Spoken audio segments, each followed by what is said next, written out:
Baik, Assalamualaikum warahmatullahi wabarakatuh. Selamat bergabung dengan Pak Sumberani di mata kuliah kecerdasan bisnis di pertemuan kedua. Baik, di pertemuan kedua ini kita akan bahas tentang data rahasia. Tapi untuk materi ini silakan nanti dipelajari di e-learning, ya. Kemudian apabila kurang jelas, nanti bisa disampaikan di forum diskusi ataupun di grup WhatsApp. Baik, Pak Agus akan jelaskan secara singkat ya terkait dengan materi hari ini, bahwa sebelum kita membangun data warehouse, maka kita harus mempelajari dulu ya lingkungan dari sumber daya data yang ada di perusahaan. Ya, misalnya ada database apa saja atau aplikasi apa saja yang ada di dalamnya, kemudian kita pelajari tabel-tabelnya, kemudian informasinya, laporan-laporannya, sehingga nanti semuanya itu bisa kita gunakan untuk membuat desain database data warehouse-nya. Demikian ya. Oke, baik. Lalu saya akan coba mempraktekkan bagaimana cara mempelajari lingkungan sumber daya data yang ada di dalam perusahaan. Gitu ya. Baik. Nah, ini aku sudah siapkan ya untuk materi praktikumnya. Silakan nanti dipelajari. Ya, ini ada file SQL-nya. Dan ini sudah ada format template datanya yang bisa nanti kalian gunakan untuk kelompok ya, tugas kelompoknya. Kemudian di sini sudah berisi beberapa template yang nanti tinggal kalian jalankan, kalian diskusi seperti itu. Ini beberapa contohnya.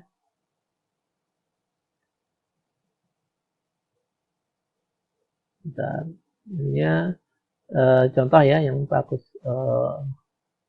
bisa sampaikan. Ini ada model data. Jadi kita harus bisa memodelkan data yang ada di tempat riset kita atau di perusahaan kita seperti apa bentuknya menggunakan model Entity Relationship Diagram atau ERD. Kemudian kita harus tahu ya entitas apa saja yang ada di dalam model tersebut, ya memilikinya apa, relasi dengan entitas yang lain apa, gitu ya. Apakah di sana terjadi hubungan many to many gitu ya, atau one to one, dan seterusnya. Itu harus kita pelajari. Kemudian dari model ini kita bisa nanti tuangkan dalam model Logical Record Structure ya, atau LRS, untuk mengetahui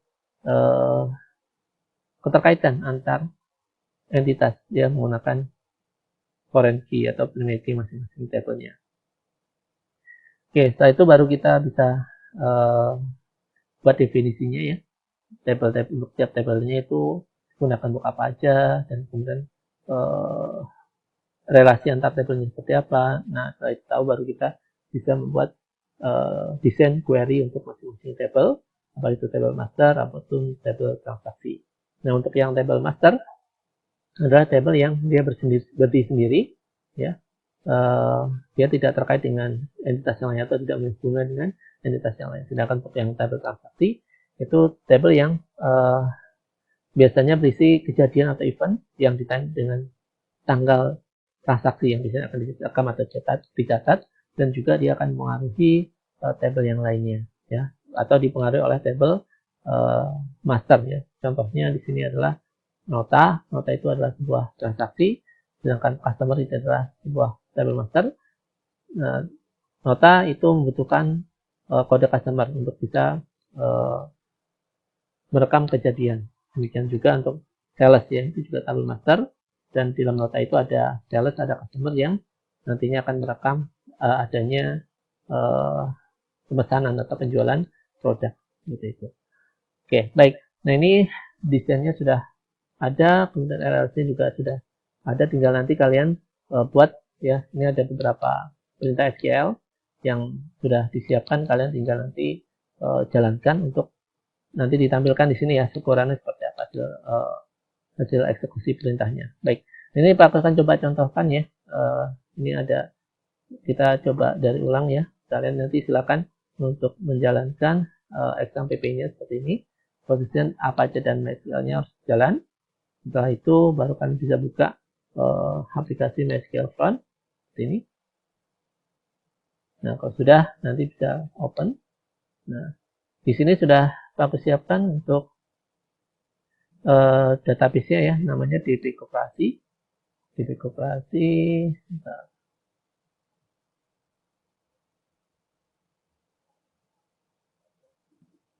Ini file SQL ya, DB Koperasi. Nah ini kalian nanti import ke dalam komputer kalian masing-masing di localhost seperti ini, di posisinya.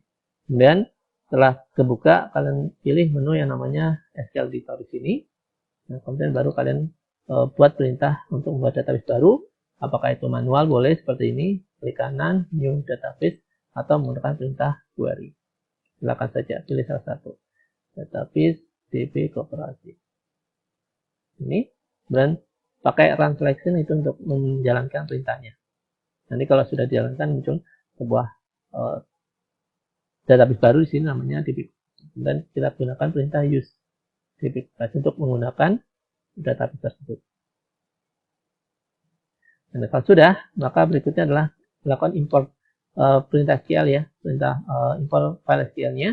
Pilih di sini, klik kanan dari database Koperasi ini, kemudian import SQL. Nah, cari database-nya, posisinya di mana. Ya.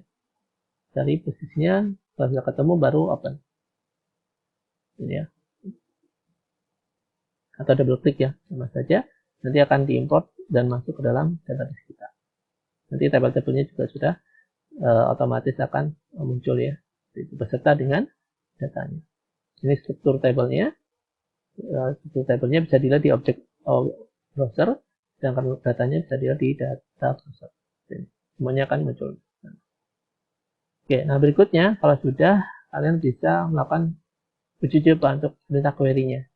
Ya, ini contoh misalnya entah yang pertama atau yang ada di ini ya, sama saja di file untuk yang file SQL-nya atau panduannya di sini. Kalian bisa apa namanya? Praktekkan satu persatu seperti ini. Ini contohnya ya. Misalnya kalian bisa eksekusi. Ini di copy.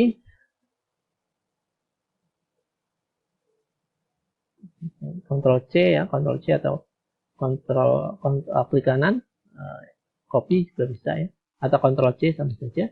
Kemudian kalian buka SQL Editor di sini. Ya, ini kemudian baru paste. Nah, kalau sudah, kalian bisa jalankan masing-masingnya sekali jalan ya. Nah, sekarang menggunakan apa namanya perintah run selection ini. Nah, seperti ini jalan. Ini kalau dia dua table yang saling berganti menggunakan ini. Oh, maaf ada yang salah. Ini ya.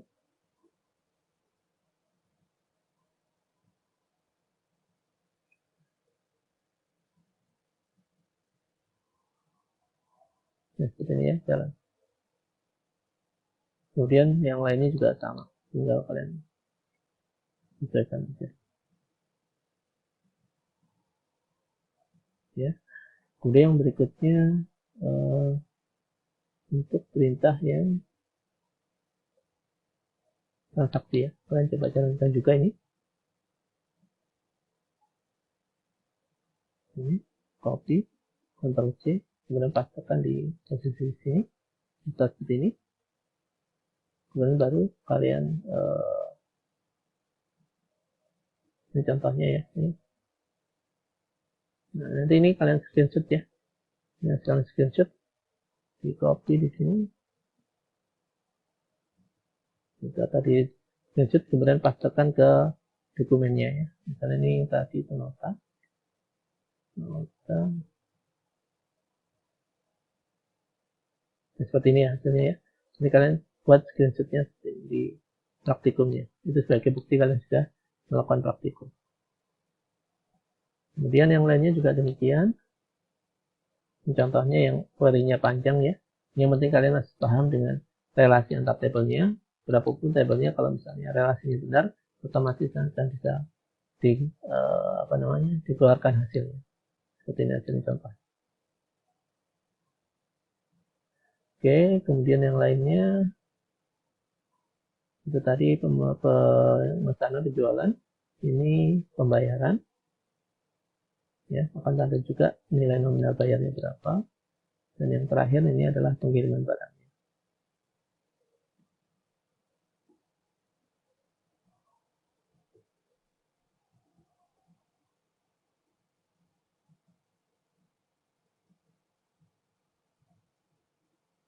Ini agak lama ya karena relasinya panjang. Ada 1, 2, 3, 4, 5, 6, 7 ya, 7 relasi. 7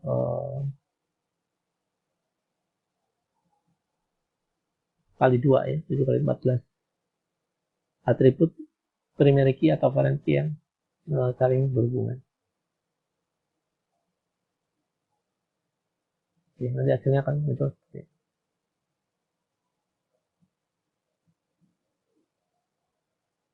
Oke, baik, demikian ya teman-teman ya untuk praktikum pertamanya. Jadi kalian silakan mempelajari tabel-tabel apa saja yang ada di database operasional atau OLTP, Online Transaction Processing, yang nantinya akan kita gunakan untuk database. Juga untuk reportnya ya, contoh kalau misalnya report ini ada beberapa contoh reportnya untuk laporan operasional biasanya gitu ya.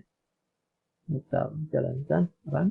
Ini biasanya menggunakan format periode dalam satuan bulan tahun. Coba jalankan. Ini hasilnya ya. Ini ada periodenya, nah ini baru detail datanya. Demikian juga yang lainnya ya, sama. Ini ada tiga transaksi, ada transaksi penjualan, pembayaran, dan juga transaksi pengiriman.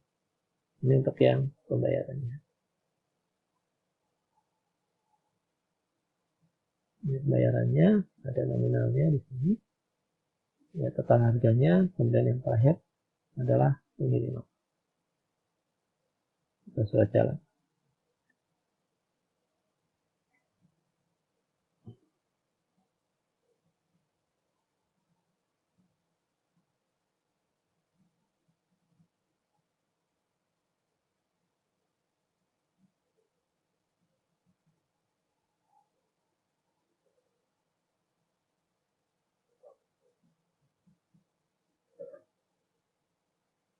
Ya, sudah lama juga.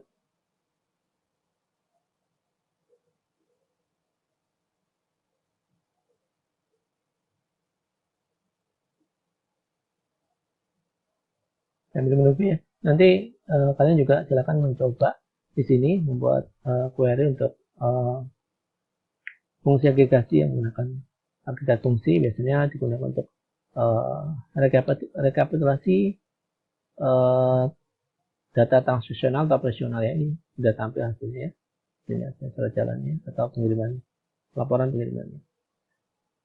Ini biasanya digunakan untuk laporan rekapitulasi ya. Jadi untuk setiap periodenya itu biasanya akan dihitung total jumlah transaksinya yang terjadi. Contohnya sini adalah menggunakan fungsi grup untuk nama barang ya. Jadi barang yang total penjualan per barang misalnya gitu ya.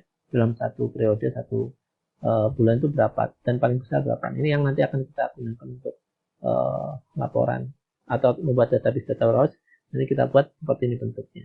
Jadi tiap periode itu akan kelihatan total penjualan berapa dan itu nanti tersimpan di dalam database gitu.